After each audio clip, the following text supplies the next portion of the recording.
बिस्मिल्लाहिर्रहमानिर्रहीम। जम्मू कश्मीर के अंदर मज़ीद सरकारी मुलाजमीन जिन पर गिरफ्तारी की तलवार लटक रही है और एक बड़ा घोटाला जिस पर ऑलरेडी कार्रवाइयाँ चल रही थी। तहकीकात तो पर्दे के पीछे हो रही थी, लेकिन जब खुलासा हुआ, पता चला यूनियन टेरिटरी के अंदर इतने बड़े पैमाने पर वो ज़मीन जो मुस्तहिक अफराद के लिए थी, वो अराज़ी जो उन लोगों के लिए रखी गई थी जो बेघर थे या फिर मुख्तलिफ़ जंगों में हमने देखा मुतासर हुए वेस्ट पाकिस्तानी रेफ्यूजीज़, उनमें से कई लोग, बाकी तमाम लोग। तो कस्टोडियन लैंड जो कहलाती है वो जम्मू के अंदर भी इसी तरीके से पहले रिट्रीव कराई गई। कुछ लोगों ने अपने नाम करके उन लोगों के साथ धोखा किया। वही सिलसिला एंटी करप्शन ब्यूरो की तरफ से जब कार्रवाई की गई तो कश्मीर में पाया गया और एसीबी ने कस्टोडियन की जो कीमती अराजी थी, जो गैर कानूनी तबादले जिसके हुए, हेराफेरी की गई और बड़े पैमाने पर घोटाले या गफले का पर्दाफाश किया और इसके बाद एक मुजरिमाना तफ्तीश भी शुरू कर दी है, जिसको आप क्रिमिनल इन्वेस्टिगेशन कहते हैं। और एसएसपी जो हैं एसीबी के जावेद हसन, उनकी तरफ से जब प्रेस कॉन्फ्रेंस 2 रोज़ कबल की गई तो उनके मुताबिक तहकीकात में संगीन बेजाब्तियाँ पाई गई, धोखाधही की कार्रवाइयों को सामने लाया गया और ये मुबैना तौर पर महकमा रेवेन्यू या रेवेन्यू डिपार्टमेंट और कस्टोडियन जो इक्वे प्रॉपर्टी है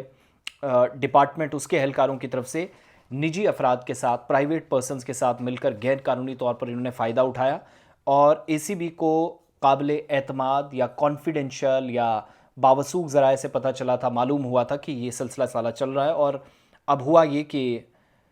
कुछ अफसरान ने तकरीबन 17 मरले और इंतहाई कीमती गुपकार रोड श्रीनगर पर एक जगह निस्बतन कम मालियत की जो ज़मीन है या अराजी है उसके तबादले में सहूलत फराहम की थी और ये तबादले डिफेंस स्टेट ऑफिस से लाजमी नो ऑब्जेक्शन सर्टिफिकेट यानी एनओसी हासिल किए बगैर ली गई। यानी अफसरान मिलकर ये सारा सिलसिला काम कर रहे थे, अंजाम दे रहे थे और इस दरमियान पता चला कि जो नो ऑब्जेक्शन सर्टिफिकेट की ज़रूरत होती वो भी नहीं लेने दी गई। तो महमूद की टोपी अहमद के सर पहनाने का वो जो तहसीलदार साहब से लेकर पटवारी तक काम रहता है, यहाँ पर फिर से इस बात की तस्दीक हुई। अब पता क्या चला एसीबी को इंक्वायरी के दौरान कि जो सरकारी मुलाजमीन हैं और ये पता चला कि सरकारी मुलाजमीन ने जानबूझकर कानूनी तकाज़ों को नज़रअंदाज किया, ज़मीन की जो रिकॉर्ड थी उसमें हेरा फेरी की, गैर कानूनी तबादले किए, इलीगल ट्रांसफ़र्स करते रहे, ट्रांसफ़र ऑफ लैंड, और इसको आसान बनाने के लिए कई निजी पार्टियों के साथ मिली भगत के साथ किया गया। और इन कार्रवाइयों का मकसद क्या है कि जो असल में बेनिफिशरीज़ हैं उनको जायज़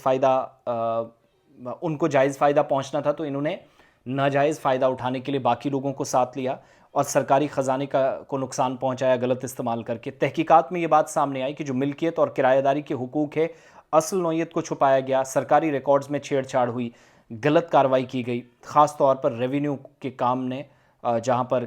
जो निचोड़ और किराएदारी का जो कॉलम है उसके साथ, और कई एहलकारों ने रेवेन्यू के झूठे अंदराज या जो रजिस्ट्रेशन का प्रोसेस होता है, झूठी कंफर्मेशन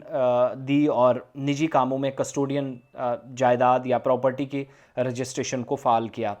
और तबादला जिन जायदादों का किया गया ये गैर मुतनासिब पाई गई। गुपकार रोड कस्टोडियन ज़मीन पर बहुत सारी तिजारती और तस्वीराती अहमियत की हामिल थी। इसके अलावा पता चला कि जांच पड़ताल और डिफेंस स्टेट से एनओसी जानबूझकर नज़रअंदाज करते हुए जो एहलकार हैं उन्होंने ये काम किया। एक सोची समझी साजिश के तहत ये सारा काम चलता रहा और कस्टोडियन जायदादें, इसके अलावा असासों पर जो सरकारी तहवील की सालमियत है उस पर समझौता किया गया। इसका मतलब है स्टेट को तहफ़्फ़ुज़ात हैं, ख़तरात हैं और एफआईआर नंबर 19/2025 के तहत पुलिस स्टेशन एसीबी श्रीनगर में Jammu Kashmir anti corruption act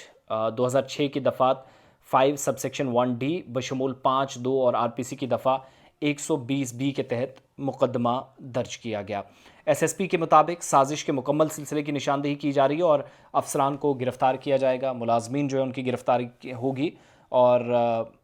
जो हेल्पलाइन नंबर्स हैं वो भी साथ साथ दे दिए गए हैं। तो ये सारा सिलसिला है,